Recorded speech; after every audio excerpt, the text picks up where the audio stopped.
Hi ಎಲ್ಲರಿಗೂ ನಮಸ್ಕಾರ. Welcome back to my YouTube channel. ನಾನಿವತ್ತು ಸಂಜೆಯಿಂದ ವ್ಲಾಗ್ನ ಸ್ಟಾರ್ಟ್ ಮಾಡ್ತಾ ಇದ್ದೀನಿ. ಇವತ್ತು ನಿಮಗೆಲ್ಲ ಗೊತ್ತಿರೋ ಹಾಗೆ ಚಿಂಟು ಬರ್ಡೇ ಇದೆ. ಯಾರ್ಯಾರು ಚಿಂಟುಗೆಲ್ಲ ವಿಶ್ ಮಾಡಿದ್ವಿ ನನ್ನ ಕಡೆಯಿಂದ, ಚಿಂಟು ಕಡೆಯಿಂದ, ಹಾಗೆ ಫ್ಯಾಮಿಲಿ ಮೆಂಬರ್ಸ್ ಕಡೆಯಿಂದ ಥ್ಯಾಂಕ್ ಯು ಸೋ ಮಚ್. ನಾನಿವತ್ತು ಚಿಂಟುಗೆ ಮಿಕ್ಕಿ ಮೌಸ್ ಥೀಮಲ್ಲಿ ಬರ್ಡೇ ಮಾಡ್ತಾ ಇದ್ದೀನಿ. ಇದು ಒಂಥರ ಬಜೆಟ್ ಫ್ರೆಂಡ್ಲಿ ಬರ್ಡೇ ಡೆಕೋರೇಷನ್ ಅಂತಲೇ ಹೇಳ್ಬೋದು. ಸೊ ನಾನು ಚಿಕ್ಕಪೇಟೆಗೆ ಹೋಗಿ ಬಲೂನ್ಸ್, ಅದಕ್ಕೆ ಬೇಕಾಗಿರೋ ಫಾಯಿಲ್ ಕರ್ಟನ್ಸ್ ಮತ್ತು ಹ್ಯಾಟ್ಸ್ ಎಲ್ಲ ಮಿಕ್ಕಿ ಮೌಸ್ ಥೀಮ್ ಆಗಿರೋದ್ರಿಂದ ಅದ್ರ ರಿಲೇಟೆಡೇ ತೊಗೊಂಡು ಬಂದಿದ್ದೀನಿ. ಹಾಗೆ ಮಿಕ್ಕಿ ಮೌಸ್ ಫ್ರೆಂಡ್ಸ್ದು ಫಾಯಿಲ್ ಬಲೂನ್ಸ್ ಮತ್ತು ಈ ಥರ ಗ್ಲೂ, ಇದು ತುಂಬಾ ಹೆಲ್ಪ್ ಆಗುತ್ತೆ ಡೆಕೋರೇಷನ್ಗೆ. ಹಾಗೆ ಡಬಲ್ ಸೈಡೆಡ್ ಟೇಪ್ಸು, 3 ಇಯರ್ಸ್ ಆಗಿರೋದ್ರಿಂದ ಕ್ಯಾಂಡಲ್ಲು, ಮತ್ತು ಹ್ಯಾಪಿ ಬರ್ಡೇದು ನೇಮ್ ಡಿಸ್ಪ್ಲೇ ಇದು. ಇದೆಲ್ಲ ತುಂಬ ನೀವು ಚಿಕ್ಕಪೇಟೆ ಅಥವಾ ಆ ಥರ ಹೋಲ್ಸೇಲ್ ರೇಟ್ ಶಾಪಲ್ಲಿ ಹೋದರೆ ನಿಮಗೆ ತುಂಬ ರೀಸನಬಲ್ ಆಗುತ್ತೆ. ನಾನು ಆನ್ಲೈನಲ್ಲಿ ನೋಡಿದ ಹಾಗೆ ನೀವು ಸ್ಮಾಲ್ ಡೆಕೋರೇಷನ್ಗೆ ತುಂಬ ಚಾರ್ಜಸ್ ಆಗುತ್ತೆ. ಸೊ ನೀವು ಈ ಥರ ಬಜೆಟ್ ಫ್ರೆಂಡ್ಲಿ ಮಾಡೋದ್ರಿಂದ ಡೆಕೋರೇಷನ್ ತುಂಬ ಚೆನ್ನಾಗಾಗುತ್ತೆ. ಆಮೇಲೆ ಇನ್ನೊಂದು ಏನಪ್ಪ ಅಂದರೆ, ನಿಮ್ಮ ಮನೇಲಿ 2 ಅಥವಾ 3 ಜನ ಮಕ್ಕಳು ಅಥವಾ ಜಾಸ್ತಿ ಮಕ್ಕಳು ಇದ್ದರು ಫ್ಯಾಮಿಲಿಲಿ, ಕಸಿನ್ಸಲ್ಲಿ ಅಂದರೆ, ಈ ಥರ ಒಂದು ಬಲೂನ್ ಪಂಪ್ಗೆ ಇನ್ವೆಸ್ಟ್ ಮಾಡೋದು ತುಂಬಾ ಹೆಲ್ಪ್ಫುಲ್ ಅಂತ ಅನಿಸುತ್ತೆ. ನಾನು ಆಲ್ರೆಡಿ 3+ ಇಯರ್ಸ್ ಆಯಿತು, ಯಾವುದೇ ರೀತಿ ಕಂಪ್ಲೇಂಟ್ ಇಲ್ಲ. ತುಂಬಾ ಚೆನ್ನಾಗಿ ಬರ್ತಿದೆ. ನಿಮಗಿದ್ರ ಲಿಂಕ್ ಏನಾದರೂ ಬೇಕು ಅಂದರೆ ಲಿಂಕ್ ಅಂತ ಕಮೆಂಟ್ ಮಾಡಿ. ಸೊ ಬನ್ನಿ ಡೆಕೋರೇಷನ್ ಮಾಡೋದಕ್ಕೆ ಪ್ರಿಪ್ರೇಷನ್ ಸ್ಟಾರ್ಟ್ ಮಾಡೋಣ. ಸೊ ಇವಾಗ ಡೆಕೋರೇಷನ್ ಎಲ್ಲ ಕಂಪ್ಲೀಟಾಗಿ ರೆಡಿ ಆಯಿತು. ಇದು complete Mickey Mouse theme birthday decoration. ಇದಕ್ಕೆ ಇನ್ನೂ ಸ್ವಲ್ಪ ಹೈಲೈಟ್ ಆಗಲಿ ಅಂತ ಚಿಂಟುದು ಕಲರ್ ಪ್ರಿಂಟ್ ಫೋಟೋ ಎಲ್ಲ ತೆಗೆಸ್ಬಿಟ್ಟು ಅಲ್ಲಿ ಸ್ಟಿಕ್ ಮಾಡಿದ್ದೀನಿ. ಅದರಿಂದ ಡೆಕೋರೇಷನ್ ಇನ್ನೂ ಸ್ವಲ್ಪ ಹೈಲೈಟಾಗಿ ಕಾಣುತ್ತೆ.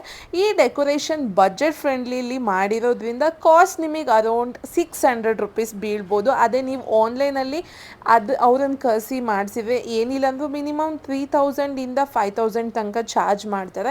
ಸೊ ನಿಮಗೂ ಈ ಥರ ಬಜೆಟ್ ಫ್ರೆಂಡ್ಲಿಯಲ್ಲಿ ಬರ್ಡೇ ಡೆಕೋರೇಷನ್ ಮಾಡಬೇಕು, ನಿಮ್ಮ ಮಕ್ಕಳು ಬರ್ಡೇನು ತುಂಬ ಚೆನ್ನಾಗಿ ಡೆಕೋರೇಟ್ ಮಾಡಬೇಕಂತ ಆಸೆ ಇದ್ದರೆ ಕಮೆಂಟ್ ಮಾಡಿ. ಒಂದಿನ ಅದರದ್ದೇ ಕಂಪ್ಲೀಟ್ ವ್ಲಾಗ್ ಮಾಡಿ ಹಾಕ್ತೀನಿ. ನಾನು ಹೇಗೆ ಥೀಮ್ನ ಚಾಯ್ಸ್ ಮಾಡ್ತೀನಿ ಅಂತಂದರೆ, ನನ್ನ ಮಕ್ಕಳಿಗೆ ಪರ್ಟಿಕ್ಯುಲರ್ಲಿ ಯಾವ ಕಾರ್ಟೂನ್ ಅಂದರೆ ತುಂಬ ಇಷ್ಟ, ಯಾವ ಅನಿಮಲ್ಸ್ ಇಷ್ಟ ಅಥವಾ ಯಾವ ಥರ ಥಿಂಗ್ಸ್ ಇಷ್ಟ ಅಂತ ನೋಡಿಬಿಟ್ಟು ಅನಲೈಸ್ ಮಾಡಿ ಥೀಮ್ನ ಚಾಯ್ಸ್ ಮಾಡ್ತೀನಿ. ಚೇತಕ್ ಆಲ್ರೆಡಿ ದೊಡ್ಡವನಾಗಿರೋದ್ರಿಂದ ಅವ್ನ ಬರ್ಡೇ ಬಂದಾಗ ಅವನಿಗೆ ಯಾವ ಥರ ಬರ್ಡೇ ಥೀಮ್ ಬೇಕು ಅಂತ ಅವನೇ ಚಾಯ್ಸ್ ಮಾಡಿ ಡಿಸೈಡ್ ಮಾಡ್ತಾನೆ. ಬಟ್ ಚಿಂಟು ದೊಡ್ಡವನು ಆಗಿದ್ದಾನೆ, ಆದ್ರೂ ಅವನಿಗೆ ಈ ವರ್ಷ ಮಿಕ್ಕಿ ಮೌಸ್ ಅಂದರೆ ತುಂಬಾ ಇಷ್ಟ ಅಂತ ನಾವು ಮಿಕ್ಕಿ ಮೌಸ್ ಥೀಮಲ್ಲಿ ಚಾಯ್ಸ್ ಮಾಡಿದ್ವಿ. ಕೇಕಿಗೋಸ್ಕರ ತುಂಬಾ ಸರ್ಕಸ್ ಮಾಡಿದ್ವಿ ಅಂತಲೇ ಹೇಳ್ಬೋದು. ಸುತ್ತಮುತ್ತ ಸುಮಾರು ಕಡೆ ವಿಚಾರಿಸಿ ಕೊನೆಗೆ ಮನೆ ಹತ್ರನೇ ಇರೋ ಅಯ್ಯಂಗಾರ್ ಬೇಕ್ರಿಲಿ ಕೇಳಿದಾಗ ಅಂಕಲ್ ತುಂಬ ಕಾನ್ಫಿಡೆಂಟಾಗಿ ಹೇಳಿದರು. ನಾನು ಕೇಕ್ ಫೋಟೋ ತೋರಿಸಿದಾಗ ಸೂಪರಾಗಿ ಮಾಡಿಕೊಡ್ತೀನಿ, ಚಿಂತೆ ಮಾಡಬೇಡಿ ಅಂತ. ಬಟ್ ಕೇಕ್ ಫೈನಲ್ ಆಗಿ ರೆಡಿಯಾಗಿ ಬರೋವರೆಗೂ ನಂಗೆ ತುಂಬಾ ಭಯ ಇತ್ತು. ಬಟ್ ಟ್ರಸ್ಟ್ ಮೀ, ಎಕ್ಸ್ಪೆಕ್ಟೇಷನ್ಗಿಂತ ತುಂಬ ಚೆನ್ನಾಗಿಯೇ ಬರ್ಡೇ ಕೇಕ್ ಮಾಡಿಕೊಟ್ಟಿದ್ರು. ಸೊ ಬನ್ನಿ ಬರ್ಡೇ ಸೆಲೆಬ್ರೇಷನ್ ಮಾಡೋಣ. ಚಿಂಟು ಬರ್ಡೇ ಯಾವಾಗಲೂ ಫೆಸ್ಟಿವಲ್ ಟೈಮಲ್ಲಿ ಬರೋದ್ರಿಂದ ಊರಿಂದ ಫ್ಯಾಮಿಲಿಯವರು ಯಾರೂ ಬಂದಿರಲಿಲ್ಲ. ಹಾಗಾಗಿ ಈ ವರ್ಷ Chetak friends, Chintu friends, husband friends ಹಾಗೂ ನನ್ನ ಫ್ರೆಂಡ್ಸ್ ಅವ್ರ ಜೊತೆ ಸೇರಿಬಿಟ್ಟು ಬರ್ಡೇ ಸೆಲೆಬ್ರೇಷನ್ ಮಾಡೋಣ ಅಂತ ಪ್ಲ್ಯಾನ್ ಮಾಡಿದ್ವಿ.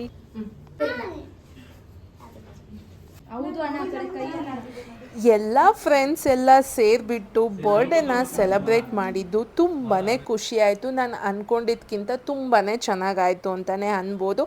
ನನ್ನ ಫ್ಯಾಮಿಲಿಯವರೆಲ್ಲರೂ ಇದ್ದಿದ್ರೆ ಇನ್ನೂ ಚೆನ್ನಾಗಿರ್ತಿತ್ತು. ಬಟ್ ಪರವಾಗಿಲ್ಲ, ಮುಂದಿನ ದಿನಗಳಲ್ಲಿ ಫ್ಯಾಮಿಲಿಯವ್ರ ಜೊತೆನೂ ಸೇರಿಬಿಟ್ಟು ಚೆನ್ನಾಗಿ ಸೆಲೆಬ್ರೇಟ್ ಮಾಡೋಣ. ನಮಗೆ ಸ್ವಲ್ಪ ಜನಕ್ಕೆ ಫುಡ್ ಬೇಕಾಗಿರೋದ್ರಿಂದ ಯಾರನ್ನೇ ಕೇಳಿದರೂ ಫುಡ್ ರೆಡಿ ಮಾಡಿಕೊಡೋದಕ್ಕೆ ರೆಡಿ ಇರಲಿಲ್ಲ. ನಮಗೆ ಬೇಕಾಗಿದ್ದ ಟೈಮಲ್ಲೂ ಕೂಡ ಅವರು ಅವೈಲಬಲ್ ಇಲ್ಲ. ಬಟ್ ನಾನು ದೋಸೆ ಮಿತ್ರ ಅವರ ಓನರ್ ವಿಕಾಸ್ ಅವ್ರ ಹತ್ರ ಮಾತಾಡಿದಾಗ ಅವ್ರು ಕೇಳಿದ ತಕ್ಷಣ ನನ್ನ ಎಕ್ಸ್ಪೆಕ್ಟೇಷನಿಗಿಂತನೂ ಚೆನ್ನಾಗಿ ಪಲಾವ್ ಮತ್ತು ಕೇಸರಿ ಬಾತ್ನ ಮಾಡಿಕೊಟ್ಟಿದ್ರು. ಬಟ್ ಇದು ಯಾವುದೇ ರೀತಿ ಪ್ರಮೋಷನ್ ಅಲ್ಲ, ನನಗೆ ಪರ್ಸ್ನಲಿ ತುಂಬಾ ಇಷ್ಟ ಆಗಿದ್ದಕ್ಕೆ ರೆಫರ್ ಮಾಡ್ತಾಯಿದ್ದೀನಿ. ನಿಮಗೂ ಯಾವಾಗಾದ್ರೂ ಸಣ್ಣ ಪುಟ್ಟ ಫಂಕ್ಷನ್ಸ್ಗೆ ಬೇಕಾಗಿತ್ತು ಅಂದಾಗ ಹೇಳಿ, ನಾನು ಅವರನ್ನು ಖಂಡಿತ ರೆಫರ್ ಮಾಡ್ತೀನಿ. ಸೊ ಸೂಪರ್ ಡೂಪರ್ ಆಗಿ ಬರ್ಡೇ ಸೆಲೆಬ್ರೇಷನ್ ಎಲ್ಲ ಮುಗೀತು. ಹೊಟ್ಟೆ ತುಂಬ ಊಟ ಮಾಡ್ತಾ ಚೆನ್ನಾಗಿ ಹರಟೆ ಹೊಡ್ತಾ ಟೈಮ್ ಹೋಗಿದ್ದೇ ಗೊತ್ತಾಗಲಿಲ್ಲ.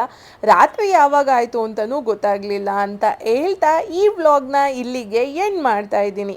ಸೊ ಹೋಪ್ ನಿಮಗೆಲ್ಲ ಬರ್ಡೇ ವ್ಲಾಗ್ ಇಷ್ಟ ಆಗಿದೆ ಅಂತ ಅನ್ಕೋತೀನಿ. ಯಾರಿಗೆಲ್ಲ ವಿಡಿಯೋ ಇಷ್ಟ ಆಗಿದೆ ಲೈಕ್ ಮಾಡಿ, ಶೇರ್ ಮಾಡಿ, ಹಾಗೆ ಏನು ಇಷ್ಟ ಆಯಿತು ಅಂತ ಕಮೆಂಟ್ ಮಾಡಿ. ನಿಮಗೂ ಈ ಥರ ಬಜೆಟ್ ಫ್ರೆಂಡ್ಲಿಲಿ ಡೆಕೋರೇಷನ್ ವ್ಲಾಗ್ ಬೇಕು ಅಂದ್ರೂ ಕಮೆಂಟ್ ಮಾಡಿ. ಮುಂದಿನ ದಿನಗಳಲ್ಲಿ ಕಂಪ್ಲೀಟ್ ಡೀಟೇಲ್ ವ್ಲಾಗ್ನ ನಾನು ಪೋಸ್ಟ್ ಮಾಡ್ತೀನಿ. ಯಾರೆಲ್ಲ ನನ್ನ ಚಾನಲ್ಗೆ ಇನ್ನೂ ಸಬ್ಸ್ಕ್ರೈಬ್ ಆಗಿಲ್ಲ ಬೇಗ ಬೇಗ ಹೋಗಿ ಚಾನಲ್ಗೆ ಸಬ್ಸ್ಕ್ರೈಬ್ ಆಗಿ ನನ್ನ ಚಾನಲನ್ನು ಸಪೋರ್ಟ್ ಮಾಡ್ತಾಯಿರಿ. Thank you so much for watching.